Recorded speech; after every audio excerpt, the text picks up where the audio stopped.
Clemson versus Georgia, Week 1 preview coming at you right now. Let's talk ball.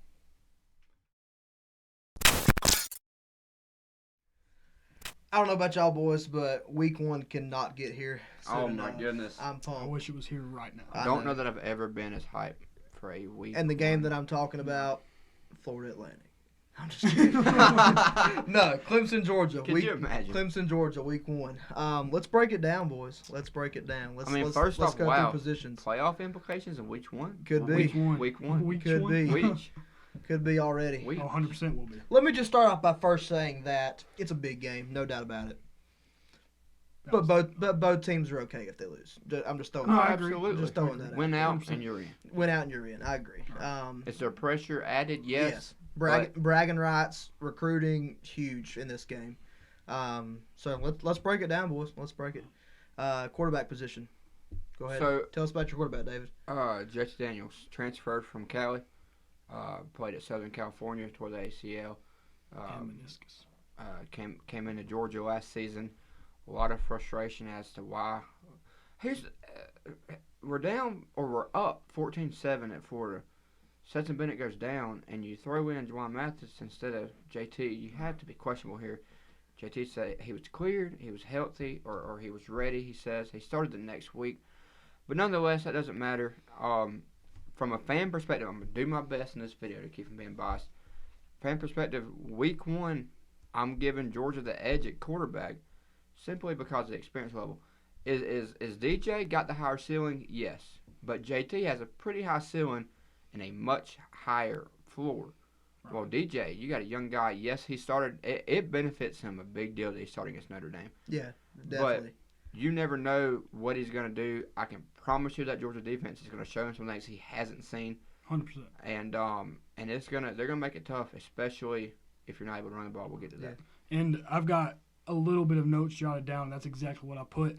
I gave Georgia the edge, and I put solely because of experience. I think DJ Uiagalelei, I think he's going to be more talented. I think at the end of the year, you probably look, and this is my bias speaking, that you go DJ is probably the best quarterback in college football. Very possible. But Week 1, I got to give it to Georgia at the quarterback position solely because JT is a very talented guy, and he's got more experience. Yeah, I agree with you.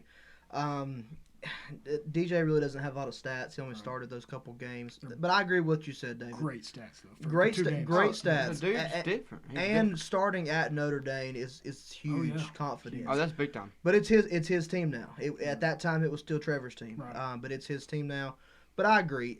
Talent-wise, I give talent over to DJ. But when it comes to ceiling, absolutely. But when it comes to experience, I gotta go JT. And that matters a lot. Come into the game. year, it could be flipped around. But right now, first game of the season, I'm definitely going JT. And so running backs now. I know Clemson should be trotting out their number one would be Lynn J. Dixon. It'll probably be more running back by committee this year. Obviously, huge loss with losing Travis Etienne. I mean, one of the most prolific college running backs of all time, not just ACC. But you also got Kobe Pace, Will Shipley, a five-star talented freshman, and Phil Maffa, another talented freshman. But Lynn J. should be our number one guy. But when it comes to running backs, again, Georgia's running back university for a reason. He'll go into probably more detail. But, I mean, you got Zamir White, James Cook, Kendall Milton. So I still, once again, give the nod to UGA at the running back position. Big loss for Clemson was that decommitment DeMarcus Bowman that transferred back to Florida. That's a huge loss. He was a 5-star. Right. Which actually just heard today that Dan Mullen did, it might have been yesterday that Dan Mullen did say he is cleared to play. DeMarcus Bowman, that they did accept his transfer letter. He won't go over 100 versus Georgia. I hope not. Georgia's got the best running back in room in the nation, that's not a biased stance. Yeah, I believe we have Zamir White was a 5-star guy. I know Milton was a 5-star guy. You got McIntosh. You got several high 4-stars. James Cook is a guy that's kind of question mark. I'm not the highest on him. I like him, but there's a lot of things he does well. A lot of things he does poorly, and those things he does poorly, he does real poorly. And it's not one of those guys where he has this area that's not that good, and then he's just so good in other areas that it bounces out. But you're going to see Georgia's number one guy be Zamir White, but you never know who they're actually going to start because of who they trot out there in the first snap of the game. Right. If we come out there in a spread look, you're going to see James Cook or Kendall Milton. If we come out there in a 3 wide receiver set, a tight end, and you're going to see Zamir White. Right. As far as the amount of carries, Zamir White is going to get the bulk of the work throughout that game, throughout the year. Zamir White's a really talented guy. I think the best junior this year. I think he's a junior. Yeah, I think so. I don't know what his official. This will be his last year. Yeah. He could have went pro last year. Yeah. Wouldn't have been a very high draft pick. But when it comes to Zamir, I think Kendall Milton is the most talented running back on that roster. Watch some film on Kendall Milton, and he's I've seen some. He's Definitely good. talented. But so when it comes to the plus on here, Georgia Clemson, Georgia's got the better running Yeah, back. I can agree with that. I agree with it. Let's move to wide receivers. And with wide receivers, me and David have already had conversations in pretty good length about this. And this is the one where the first offensive that I give Clemson to, I give Clemson the edge. I do believe it's close. UGA, no doubt, has probably the best wide receiver core they probably ever had. I think probably it's potentially best no I've doubt. ever seen. But I mean, with Clemson, you got Joseph Ngata, E.J. Williams, and Justin Ross. Both Ngata and E.J. Williams will be on the outside. Ross is going to start in the slot if he gets cleared. Which today I was watching Dabo Swinney talk, and he thinks he's going to be cleared in the next couple Ross of days. is couple of days, yeah. Ross says he's playing. Yeah. So Don't forget about a Jew. yeah, a Jew, he'll be backing Yeah, up Ngata. definitely. We got depth through and through. You got Frank Ladson, you got Brandon Spector, you got DeCarry Collins, you got Bo Collins.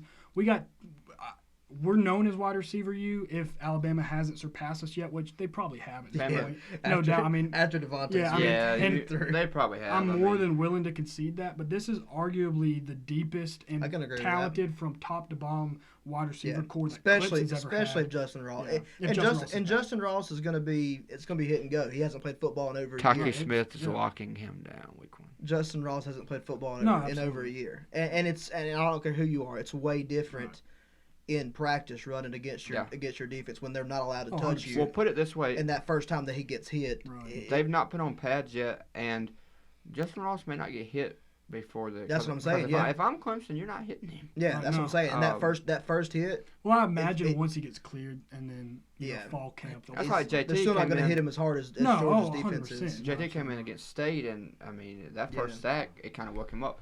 Tell us about your wide receivers, David, on Georgia. First off, I will say I'm giving Clemson the edge here because Georgia's got some dudes, some straight dudes. There's some guys y'all don't even know that are ballers. Marcus Rosemary Jack Saint. Okay, that last name tells Yeah. me Name he's is gonna play dope, some ball. yeah. He's legit, and I'm not just saying that from bias standpoint. He's legit. You got Eric Gilbert coming in. Yeah, huge Um, pickup. Unknown where he's going to play. Probably going to play at the X. You could see him at the Z. You could see him play a little tight end. He played a lot of Z at LSU. Eric Gilbert is a dude that you've got a 6'5" guy that can run with the best of them. Your safeties are too small to cover him. Your linebackers are too slow to cover him. Who's going to cover him? And he's a mixed match. He's a mixed match. Or Yeah. God, if I get that out. Yeah. Issue. But when it comes to that, you've got what you're probably going to be looking at week 1 is wherever they line up is Eric Gilbert.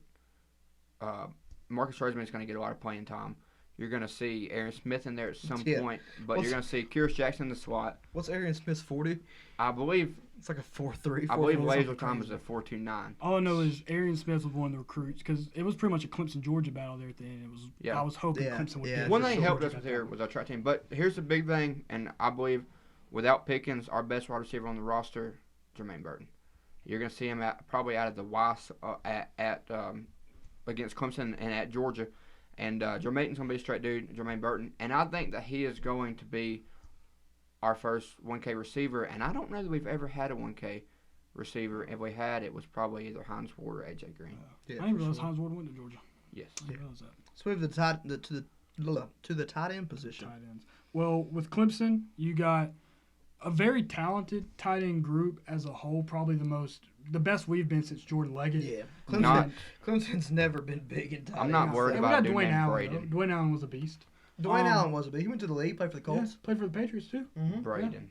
But you got Davis Allen and Braden Galloway. Not scared. And Brandon Galloway's gonna start. Davis Just Allen is more of a blocking tight end, so it'll be close. Yeah. I think it'll be a battle. But we've got talent there. But again, Darnell Washington is the X factor for Georgia. So unofficially 6'8". As excited as I am for Davis Allen and Braden Galloway, that kind of 1-2 punch, once again, I've got to give the nod to UGA because you look at Darnell Washington, Right. he's And bigger than everybody Eric else. Gilbert was a tight end out of high school, but he plays wide receiver now. Right. Darnell Washington, yeah. Georgia takes that, and that's simply because Darnell's a straight dude. You've got a guy that's 6'8". Right.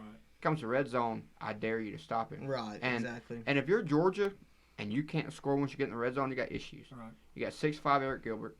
You've got guys that can slip in and out. Yeah. You've got running backs who can start pretty much anywhere in the country. You got Darnell Washington. This Georgia offense is going to be a lot of fun to watch. Offensive line units, real quick, Georgia.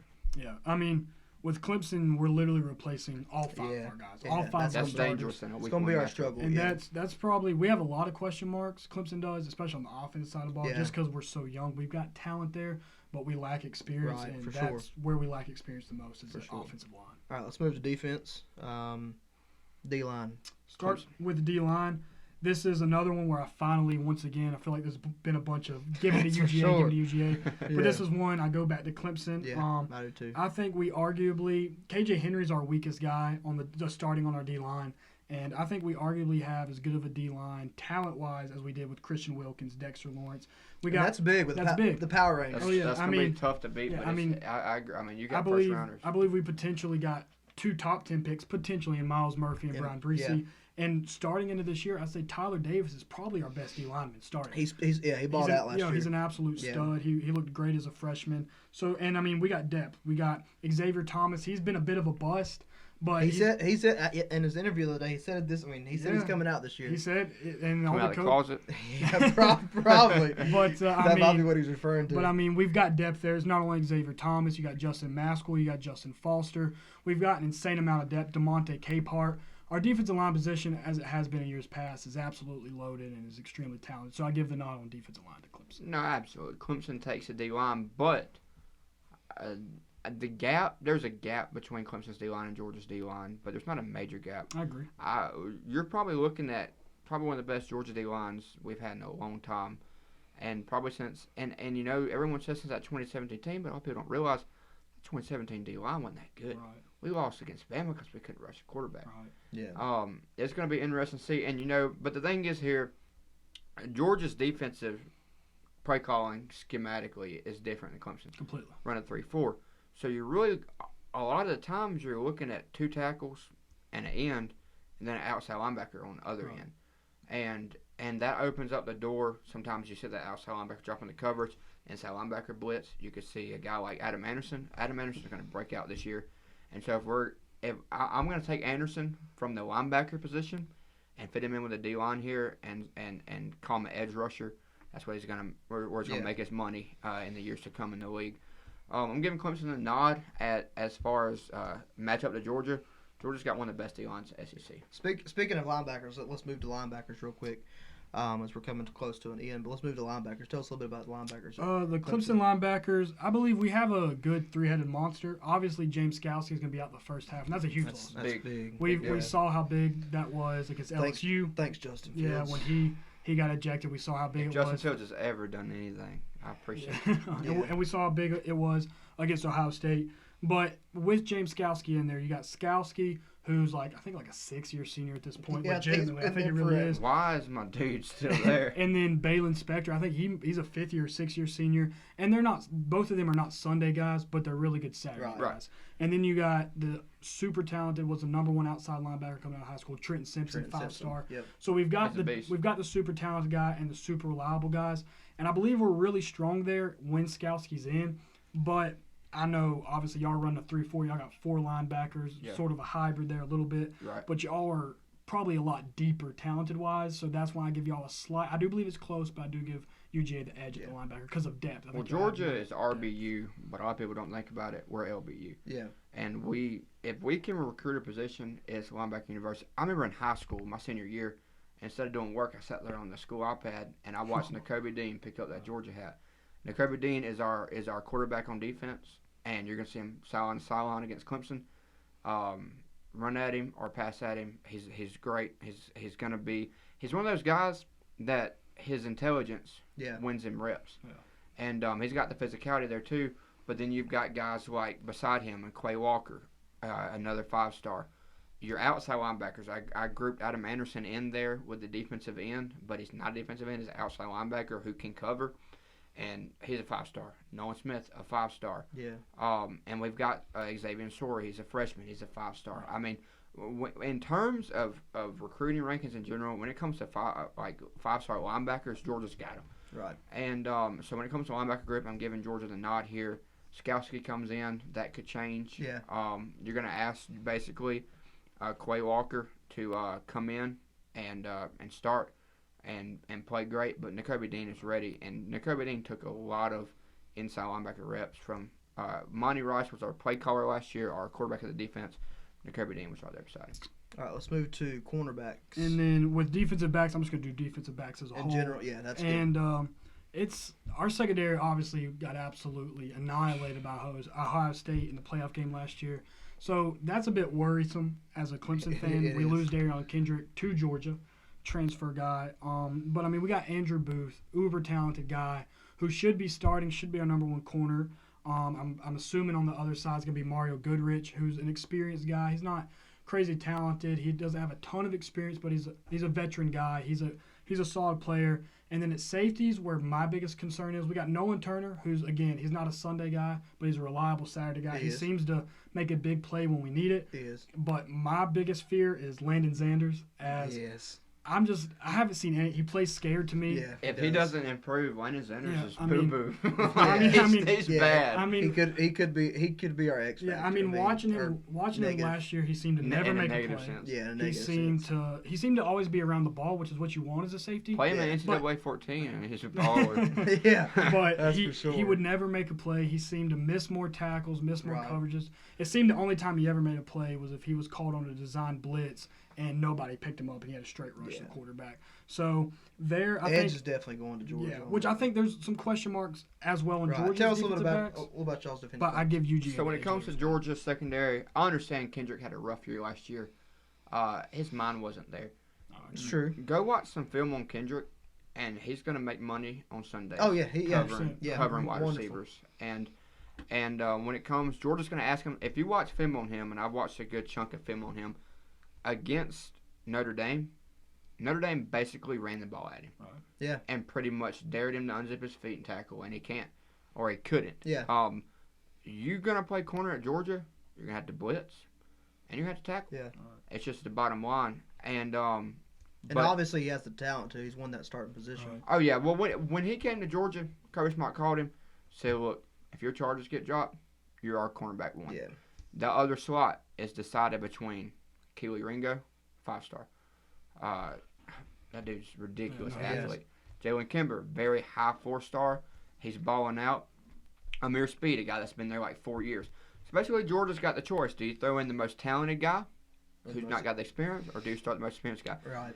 Speed will probably trot out there week 1, but you're going to see a lot of rotation there. When it comes to safeties, Georgia's got some great safeties. I'm trying to hurry here. Lewis Seen, he's a top 5 safety in the nation this year. Yeah. And real quick, I know we've already gone a little bit longer than kind of what we wanted, but the only 2 position groups Clemson won, and we all agreed on every single one, was wide receiver and D-line. But real quick, coaching staff, and I give the edge to Clemson. I agree with that. Well, Clemson's taking the edge there. You got the best defensive coordinator in college football. Right. And as you've seen, top 2 head coach. Yeah, and as you seen in our last video, we put, we put Dabo at number 2. But I'll say this. But UGA, no doubt, great coach. Not a whole lot of gap there between the coordinator roles, and not a whole lot of gap between head coach. But to finish up the DBs, Tyke Smith. That's our X factor on defense. Yeah. Clemson runs a lot of screens, a lot of short game. Tyke Smith, that's where he makes his money. He's going to lock down that star. You're going to see a lot of Tyke Smith versus Ross, because Ross is going to come out of the slot, to my understanding. I'm eager to see one thing about the game, and we'll get into this later on. Is the fan base? Who brings the bigger fan base? You're in Charlotte, and that's Clemson territory. But know is. this: Georgia travels. Oh yeah, for sure. I think it could be like a 60-40. 55-45. I don't know what the ticket split is. Yeah, I'm not sure. And I don't know what the tailgating is going to look like. But inside the stadium, you're probably going to notice. I don't think it'll be interesting though, for sure. All right, guys. Let's wrap it up. We're not going to give you our prediction on who's going to win or lose. Yeah, we're not you giving can probably you that. guess. You can probably guess based off our which way we're siding. But yeah, appreciate you watching. Appreciate you tuning in. Just kind of a breakdown of our teams, Clemson, Georgia, Week 1 matchup. As the weeks go on, get closer to the season, we'll do this again with some other big matchups, Alabama, Miami, different games like that, break down those games. This will be a little bit longer than we typically want to keep our videos. Let us know. Do you want the more 20-minute side, or do you want the 15-minute side, or the 10-minute side? Yeah, and like I said, we need feedback, whatever you want to give us. Hard to preview the regular season game of the year in Yeah, for sure. 10 minutes. Yeah, for sure. So, but appreciate you all watching. Till next time, keep talking ball.